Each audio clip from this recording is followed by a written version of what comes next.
orúkọ gbogbo Ifẹ̀ la ṣe àdúrà lónìí pé ọmọ tá a gbé jáde lónìí ní agbára Olódùmarè ọmọ náà ò ní àìsàn ò ní sí ọmọ náà, ayé ò ní dẹ́mi ọmọ náà légbodò. kódà padà wọn náà múná lọ ni o, ayé ò ní dẹ́mi ẹ̀mí ọmọ náà légbodò. gbogbo ọ̀tàkọ̀tà, ọ̀tá ilé ni, ọ̀tá òde ni, ọ̀tá afinisùn, ọ̀tá àárín ọ̀rẹ́, ọ̀tá ẹlẹ́jọ́ wẹ́wẹ́ tó bá dìde ogun lágbára Olódùmarè ọmọ ẹ̀ ló máa jàkàrà wọn.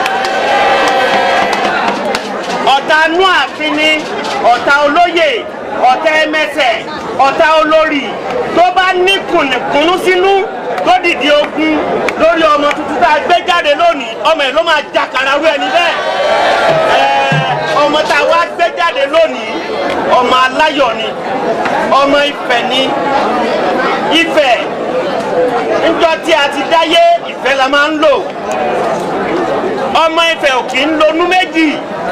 arọ̀ yín abẹ́ gbogbo àwa tá a wà ń bí pátá ẹ jọ̀ọ́ ẹ jẹ́ ká gba ìfẹ́ láàyè.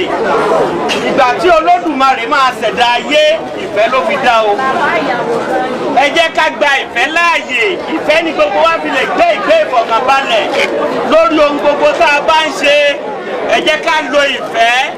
mo bẹ̀ yín ní orúkọ Ọlọ́run lórí ọmọ tá a gbé jáde lónìí. bá a ṣe ń sìnkì ọmọ yìí ẹ̀yin náà aṣayọ̀ tí yín bẹ́ẹ̀ o. iye ayọ̀ tí yín náà kò ní di àpilẹ̀ o. mo wá ṣe èyí fún gbogbo ẹmẹsẹ̀ pátápátá tó ń bá bàbá wa Ọọ̀ni ṣiṣẹ́ pẹ̀lú inú kan tẹ́ ń lò iye ayọ̀ tí náà tẹ̀ yín lọ́wọ́. ẹ̀yin náà ẹ̀ ní kúkọ̀gbò yín tó dé. gbogbo àwọn olóyè bàbá wọ́n ní epo ọmọ tó bá finú ṣe méjì ẹ̀bìtì apá. gbogbo ẹnikẹ́ni tó bá ti ń dalẹ̀ ò kì í dalẹ̀. ẹni bá ti ń dalẹ̀ nínú ààfin ọ̀sán gangan là gbọ́ kú aró. gbogbo ẹni bá ti ń dalẹ̀ lágbára àwọn tó nílẹ̀ ọ̀sán gangan báyìí la máa gbọ́ kú ẹrẹ bẹ́ẹ̀. ìta wa ń ṣe lónìí ire ni, ayọ̀ ni. bá a ṣe wá mọjọ́ bí ọmọ yìí ní agbára Ọlọ́run àní péjọ wá sọ̀fọ̀ ẹ̀lú ààfin. ọmọ yìí á dàgbà, á dògbò, á ní owó, á ní ọlà, á ní fọkànbalẹ̀. àárẹ̀ ara, àárẹ̀ ẹ̀mí ayé òní ti dè mọ́lẹ̀. ọmọ tá ń ṣe ìkẹ́ ẹ̀ lónìí Olódùmarè á jẹ́ gbogbo ẹ̀ kó kú yọ. gbogbo bàbá ẹ̀ ṣe kú yọ fún gbogbo àgbà ńlá ayé. wọ́n la àgbà ayé bá wọn yóò sì wí abí ọba ní. a ó dé ibi tí ràn wá òde rí o. a ó la àgbà ayé já. bí bàbá wa Ọọ̀ni Adéyẹyẹ ní ìtàn bí wọ́n ṣe la gbogbo àgbà ńlá ayé já ọmọ yìí náà rògbò ẹ̀ lò. á la gbogbo àgbáyé já. wọ́n mọ̀ ní Nàìjíríà, wọ́n mọ̀ ní Canada, wọ́n mọ̀ l'Amẹ́ríkà, wọ́n mọ̀ ní Brazil, ní gbogbo àgbà ńlá ayé pátá lágbára Olódùmarè wọ́n mọ̀ mẹ́yìn bẹ́ẹ̀ o. gbogbo ìtẹ́ wọ́n rà mí ṣe lónìí ẹ̀yin náà rògbò yín lé o. sáré bẹ́ẹ̀ ní káṣẹ bẹ́ẹ̀ ó balẹ̀ ó dàṣẹ. ẹ̀jẹ̀ sọ pé kábíyèsí o. kábíyèsí o. ẹ̀jẹ̀ sọ pé kábíyèsí lónìí. kábíyèsí. ẹjọ́ ìjókòó sí bí wọ́n ṣe é ṣe nígbà wáṣẹ̀ olókàn yìí gbogbo àwọn nǹkan tí wọ́n kó sílẹ̀ ló ní ìtumọ̀ nígbà wáṣẹ̀. bàbá wa Àràbà Àgbáyé àwọn akẹ́rẹ́ aṣèbí láti wá máa ṣe gbogbo ẹ̀ ní sísẹ̀ntẹ̀lé ẹ wá jọ. a ṣàdúrà lónìí pé ọmọ yìí àgbéyè la máa gbé o. gbogbo wa pátá àmọ́jọ́ bí ọmọ yìí àìmọ́jọ́ pé ní agbára Olódùmarè ogun gbàmígbàmí kò ní wọnú ààfin yìí. gbàmígbàmí kò ní wọ ilé Ifẹ̀. Ìyá ọmọ, bàbá ọmọ, àìsàn tó máa ń ṣe ni lẹ́yìn ìbímọ kò ní ṣẹlẹ̀ ní ìgbésí ayé. Ọlọ́run mọ̀ ṣe ń wò, Ọlọ́run mọ̀ ṣe ń wò. Àwòye o, Ọlọ́run mọ̀ ṣe ń wò, Ọlọ́run mọ̀ ṣe ń wò, ọ̀rọ̀ wa máa dayọ̀. Àwòye o, Ọlọ́run mọ̀ ṣe ń wò.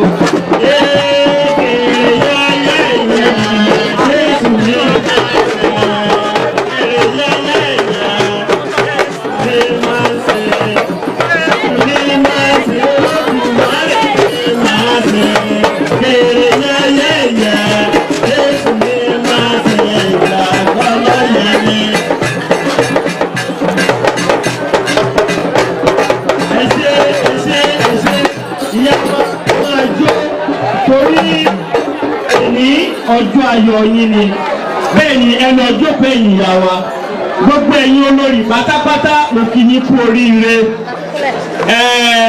Gbogbo àwọn tó ti bí ọmọ wọn ò ní yàn kú, gbogbo àwọn tá a tún retí tá tún máa bí láìpẹ́ lágbára Olódùmarè àbímọ lẹ́nu báyìí ní teku ẹ̀dá àbí yẹlẹ máa bí ti yín náà lágbára Ọlọ́run Olódùmarè ìrì ayọ̀ ẹnìkọ̀ọ̀kan yóò ní di àpínlẹ̀. Ní orí àlejò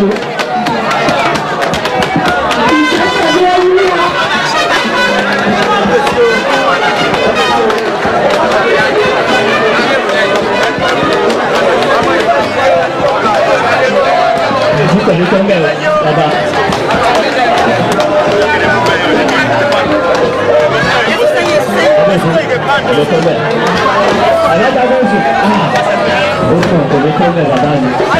Bàbá tó rí wíwá inú wa máa ń dùn mí.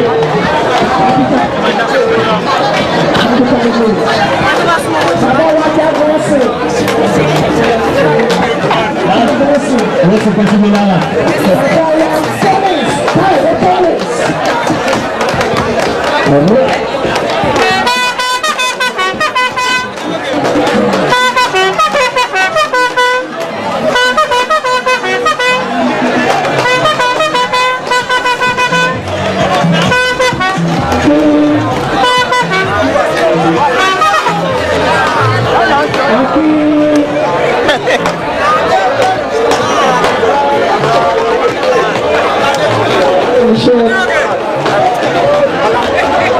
Lẹ́ẹ̀kan sí àti bàbá wa ọmọọba Adékòyí Ògúnwùsì.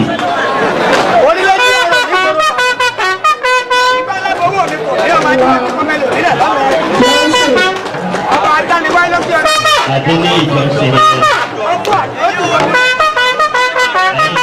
lórí ìtàgé ní amóhùnmáwòrán ọ̀lẹ́ni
Ipò ọmọ dára.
Tayo cultural troupe.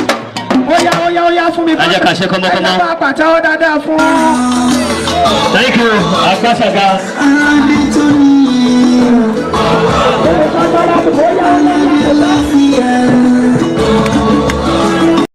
wàhálà gbàgbós lọ́tún lọ́sì fún olórí Ashley Afọláṣadé tá a bá gbàgbé ní ọjọ́ àná ó ní olórí Ashley Afọláṣadé èyí tó gbé ọmọ rẹ̀ ọmọọba Adémákinwá Ògúnwùsì wọ ààfin lẹ́yìn oṣù márùn-ún èyí tó ti bí ọmọ náà ní ìgbà àkọ́kọ́.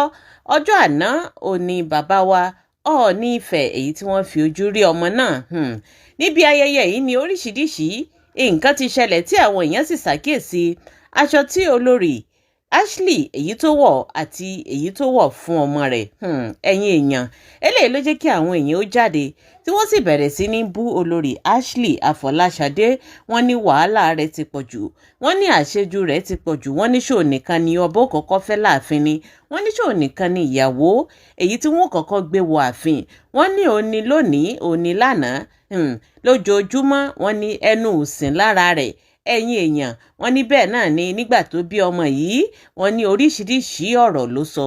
Wọ́n ní nígbà kan náà ó ní olórí yìí jáde tó sọ wípé ó ní igbákejì bàbá wa Ọọ̀ni Ifẹ̀. Ẹ̀yin èèyàn wàhálà yìí pọ̀ tó bẹ́ẹ̀ gẹ́ tó fi dé pé lọ́tún lósì ló ti ń gba gbàgbós láti ẹnu àwọn èèyàn. Wọ́n ní àṣejù rẹ̀ ti pọ̀ jù, wọ́n ní ṣe kárí ni rẹ̀ ti pọ̀ jù, wọ́n ní afẹ́fẹ́ yẹ rẹ̀ ó ti pọ̀ jù láàfin.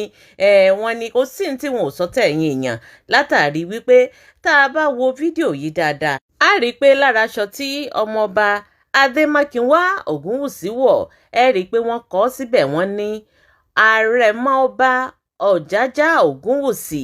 Eléyìí ló jẹ́ kí àwọn èèyàn máa sọ ọ̀rọ̀. Bẹ́ẹ̀ sì náà ni tá a bá wo aṣọ tí ìyẹn Queen Ashley Afọláṣadé wọ̀ ẹ rí i tí wọ́n kọ sí ara aṣọ náà. Wọ́n ní àṣejù rẹ̀ pọ̀ jù, wọ́n ní kí ni ìdí àti wípé kí ni nǹkan tó rò débẹ̀ láti fi lè kọ́ sí ara aṣọ ọmọ ọba wípé àrẹ̀mọ ọba ni. Wọ́n ní ṣé ọmọ rẹ̀ nìkan ni wọ́n kọ́kọ́ bí láàfin ni àbí ṣó ni ọmọ àkọ́kọ́ tí wọ́n kọ́kọ́ bí láàfin. Wọ́n ní Tadé ní káwò ó ní ọmọ àkọ́kọ́ èyí tí wọ́n kọ́ tó jẹ́ ọmọ ọba èyí tí wọ́n kọ́kọ́ bí ní ààfin. Wọ́n ní títí ò kì í ṣe ẹlẹ́ẹ̀kejì. Wọ́n ní kí wá lóde tó fi wá kọ́ sí ara aṣọ ọmọ wípé àrẹ̀mọ ọba. Wọ́n ní kí ni ìtumọ̀ rẹ̀ ẹ̀yin èèyàn. Ọ̀rọ̀ náà ká àwọn èèyàn lára débi wípé oníkálukú bọ́ sí orí ayélujára wọ́n sì bẹ̀rẹ̀ sí ní ju kọ́mẹ̀ǹtì wọn lọ́tún lósì. Lára àwọn ọ̀rọ̀ tí àwọn èèyàn fi ránṣẹ́ ẹnìkan kọ ó ní ilé olórogún ilé ogun. What is her reason for drawing Aremo at the back of the prince cloth?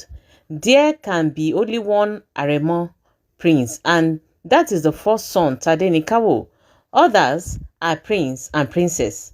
All I see is a drama queen full of competition. She is too competitive for my liking. Ẹ̀yin èèyàn ọ̀rọ̀ náà pọ̀ o kò tán síbẹ̀ o. Ibẹ̀ náà láti rẹ́ nìkan tó sọ wípé why would she wear this Orisha costume for her son's naming ceremony and also dress the baby in same? I don't get it. Isn't this too much? Too far. Ẹ̀yin èèyàn ó lágbára kò tán síbẹ̀. Ẹnìkan náà kọ ó ní holding the child with one hand just to touch Ọọ̀ni. Even someone has to come to the rescue of the baby. Ìdí tí ẹni yìí fi kọ kọ́mẹ̀ntì tẹ̀rí tí ó kọ èyí ni wípé ẹ rí níbi fídíò tó ń kọjá lọ ní orí fọ́nrán mi yìí lẹ́yìn ìgbà tí Ọ̀jájá èyí tó gbé ọmọ fún olórí Ashley ó sì kúnlẹ̀ bàbá ń ṣàdúrà fún un. Ó sì fi ọwọ́ kan ó fi gbé ọmọ torí wípé ó fẹ́ fi ọwọ́ kan Ọọ̀ni Ifẹ̀. Ibi tó ti fi ọwọ́ kan gbé ọmọ yìí ìkan lára àwọn ẹ̀ṣọ́ ọba kódà ó ka lára débi wípé ó fẹ́ fi ọwọ́ ó fẹ́ fi gba ọmọ náà kó tó di wípé ó dìde ńlẹ̀. Eléyìí ló jẹ́ kí àwọn èèyàn tó máa sọ̀rọ̀ pé ṣé torí wípé ó fẹ́ fọwọ́ kan Ọọ̀ni Ifẹ̀ ìdí nìyẹn tó fi ọwọ́ kan tó fi gbé ọmọ ipe kò yẹ kó tó ṣe bẹ́ẹ̀. Ẹ̀yin èèyàn rí wípé ó lẹ́tìkẹ́ wo gbàgbósì ó pọ̀ lọ́tún lósì ó ní àwọn èèyàn ń kó fún olórí Ashley látàrí wípé wọ́n ní àṣejù rẹ̀ ti pọ̀ jù láàfin pé ṣé òun nìkan ni olórí tí wọ́n kọ́kọ́ fẹ́ ni. Ẹ̀yin èèyàn kò tán síbẹ̀ o. Ẹnìkan náà kọ ó ní eléyìí á jà fún ìjókòó ọba lọ́jọ́ iwájú. Ẹni orí yọ dílé. See the innocent child. Fight have started already. Olúwa jọ̀ọ́ o, ẹ ronú o. Ọjọ́ ọ̀la àwọn ọmọ yìí ṣe kókó. Ẹ má fọ̀tẹ̀ sí o. Whatever we be, we be. Ẹnìkan náà tẹ̀síwájú ní the drama queen on stage with all this inscription on the baby dress and on yours as well. Who among the queen who gave birth did what you are doing? Definitely you are a troublemaker. We thank God. We thank God he is not the first, not the second. Like Ile-Ife will break loose anyway. I talk my own. Abẹ́ẹ̀rí nǹkan. Wọ́n ní tó bá jẹ́ wípé ọmọ rẹ̀ ní àkọ́kọ́. Wọ́n ní àwọn ará Ilé-Ifẹ̀ ò ní rọrùn, wọn ò ní lójú oorun o. Wọ́n ní àwọn dúpẹ́ pé ọmọ rẹ̀ kì í ṣe àkọ́kọ́ èyí tí wọ́n kọ́kọ́ bí ní ààfin. Pé kí àwọn tó wá jẹ́ wípé àwọn ni wọ́n kọ́kọ́ bímọ fún bàbá wa pé ara wo ni kí wọ́n dá kí ni kí wọ́n ṣe. Eléyìí ó tún lẹ́tìkẹ́ ẹ̀yin èèyàn abẹ́ẹ̀rí. Oníkálukú ó ṣàkọtiẹ̀ ní oríṣiríṣi bí ó ṣe wá sí ọkàn mọ́. Wọ́n ní wàhálà Afọláṣadé Ashley ó ti pọ̀jù láàfin. Wọ́n ní ó fẹ́ borí gbogbo àwọn olórí yòókù èyí tó kù ní ààfin. Wọ́n ní ṣe bí olórí Mariam wà ń bẹ̀. Wọ́n ní kí ló dé tó fi jẹ́ wípé a kì í gbúrò rẹ̀, a kì í gbọ́ ariwo rẹ̀ ní gbogbo ìgbà. Wọ́n ní olórí Adérónkẹ́ náà wà ń bẹ̀, ṣó nìkan ni. Wọ́n ní kó ṣe jẹ́jẹ́, wọ́n ní kó ṣe pẹ̀lẹ́. Wọ́n ní ilẹ̀ ń yọ̀. Wọ́n ní wò kò sí nǹkan tí wọn ò sọ tán gẹ́gẹ́ bí ẹ ṣe rí èyí tí a kà fún yín yìí. Àbẹ́ẹ̀rí wípé ó ní agbára. Kí ni nǹkan tí ẹ̀yin náà rò lórí ọ̀rọ̀ tó wà ńlẹ̀ yìí? Lóòótọ́ tẹ̀yin náà bá wò ó, tẹ́ ẹ bá wo aṣọ tó wà ní ara olórí Ashley, rí ẹ wo nǹkan tí wọ́n kọ síbẹ̀. Ẹ sì wo ohun tí wọ́n kọ sí ara ọmọ èyí tó gbé dání. Ṣé gbogbo èyí tó ṣe yìí náà ṣé ó yẹ kó rí bẹ́ẹ̀? Èmi ò lérò wípé ó yẹ kí ó máa ṣe gbogbo dírámà yìí náà lóòótọ́. Torí wípé kí ni ó nìkan náà kọ́ ni olórí tó wà láàfin. Ṣùgbọ́n ó yẹ kó tẹ̀ jẹ́jẹ́ gẹ́gẹ́ bí àwọn èèyàn ṣe sọ, torí pé ẹnu tí ń kun olórí yìí ó ti ń pọ̀ jù. Ẹ̀yin èèyàn mi, gbogbo nǹkan tẹ́ bá rò lórí fídíò ọ̀hún ẹ fi ìdá yín ẹ fi sí orí comment section. Àbẹ́ẹ̀rí wípé nǹkan ń bẹ.